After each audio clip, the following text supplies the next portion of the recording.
Hello, my dear friends on YouTube. It's Kat, and I'm dressed this way because I'm still doing my boot camp videos. If you haven't already signed up for boot camp, I highly encourage you to do so. The videos are evergreen, so you don't have to worry about being late for the thing. You just go right back to the very first day and begin boot camp. It's going to be a refresher for those of you who know the system, and it's going to be a learning opportunity for those of you who don't know the system or think you don't know the system, so that you can learn exactly how we do all the steps and what you need to do. You will get out of it what you put into it. It's $6.50 for the whole month of boot camp. And you can stay afterwards if you'd like, because I'm going to have a video every Monday through Friday for you to help you in your quest of having a peaceful home. Okay, streamlined, peaceful home. Today we're going to talk about because I said so. How many of you had a parent who, when you ask a question and you remember being little and you really wanted an answer, they said, because I said so? I had a parent like that, and I remember thinking, I'm never going to say that to my children. I wanted an answer. But as a parent, there were exasperating times when I would say, after they'd asked me 50 times the same question and I'd given them a detailed answer, really it's not what they wanted. They just wanted not to do the thing. And so in the end, I would say, because I said so, and I'm your mom, and you have to do it, or you can't do it, or whatever it was. So I want to talk to you now about doing this system that I'm teaching, and why I say because I said so sometimes. I've mentored hundreds and hundreds of women. Every month I mentor. Right now I'm mentoring about 45 this month. Women, and I've been doing this for 9 years, so I've thousands probably of women I've mentored, and I've heard every question. I promise, I think I've heard every possible question or concern, and those are sincere questions, and I'm in no way saying that's not important. I'm saying that if I give direction for something, it's because I know what's going to probably be the best answer for you. Now, am I saying you have to do everything the way I said? Nope, because you're a grown woman and you can do whatever you want to do. And you're the only one paying your bills. You're the only one sleeping with your husband. You're the only one raising your children. You're the only one sleeping in your bed. You're the only one eating out of your refrigerator. I'm not doing that. But I will tell you ways to make your life easier. And so it's not because I said so. It's because I have a lot of experience in giving you the best answer. So when you learn how to do the system, I will say that it's a great idea to use a planner. And I still have some people that I actually mentor who don't use planners. I've got some that use a sort of a planner. They'll use lists, or they'll use bucket. What is it called?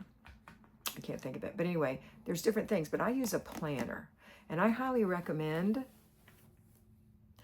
a planner that has a year at a glance, months at a glance, weeks at a glance, and days by the hour.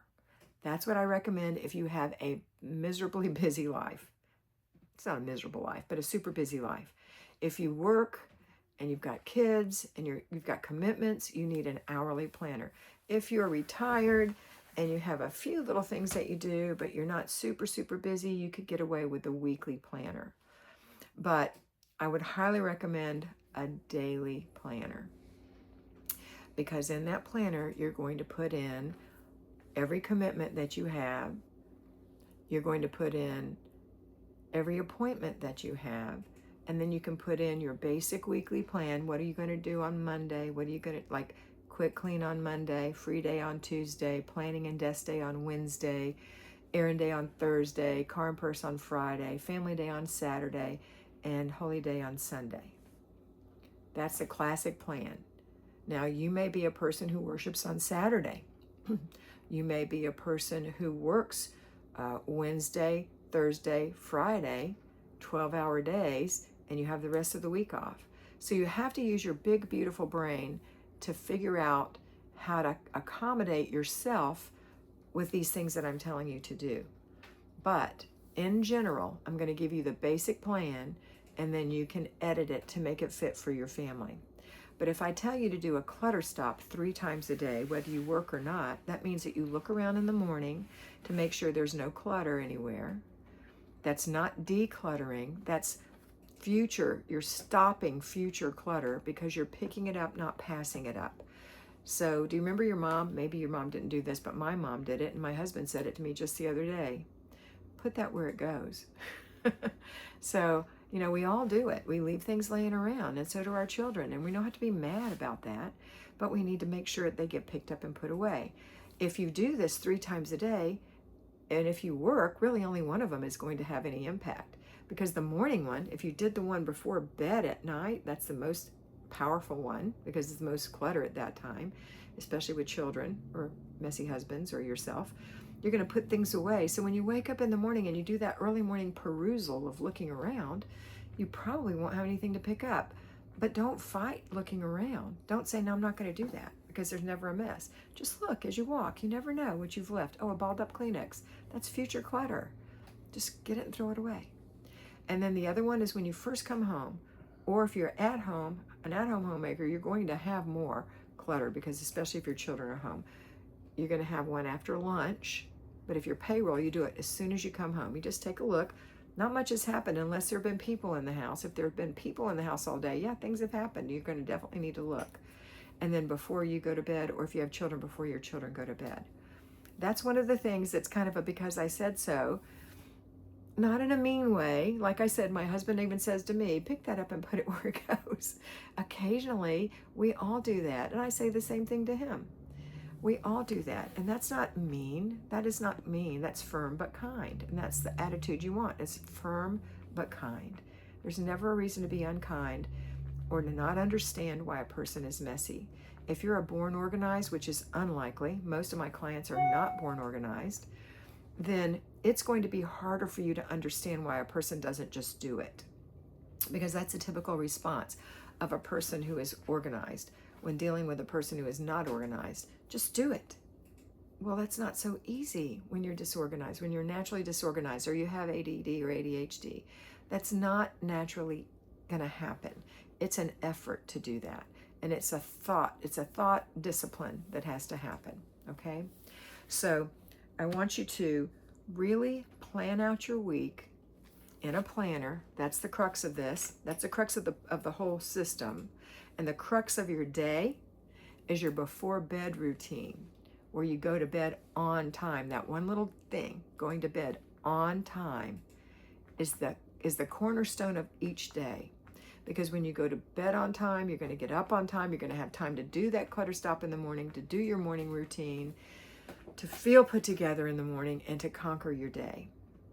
All right? So I know this is a strange little title because I said so, but I think I am trying to make a point, not trying to hurt your feelings or boss you around. I'm trying to just be firm but kind. That it's best to do the plan as close as possible to the way it's laid out, but with your incredible intelligence, moving things around to fit your situation. And you know when you're lying to yourself. And I want you to remember that. You know when you're lying to yourself. You know when you say, I don't have any time to do any of this. I don't have any time. Put it on paper and find out what's happening. If you put it on paper and you say, I get up at 8, I go to bed at 10, or I get up at 6, I go to bed at 10, I have a commitment at 10 in the morning, I have a commitment at 12 in the morning, and I have a commitment at 2 in the afternoon, and that's going to take my whole day. Not really. The 10 till 2, and then however long 2 takes, maybe it's over at 4, maybe 10 to 4, that part's taken. Well, what happens from 6 to 10? What happens from 4 to 10 at night? You have time. Now, do I want you working when you're exhausted from a big long day? No. And some days are super crowded and busy, and some days you're just going to do rituals.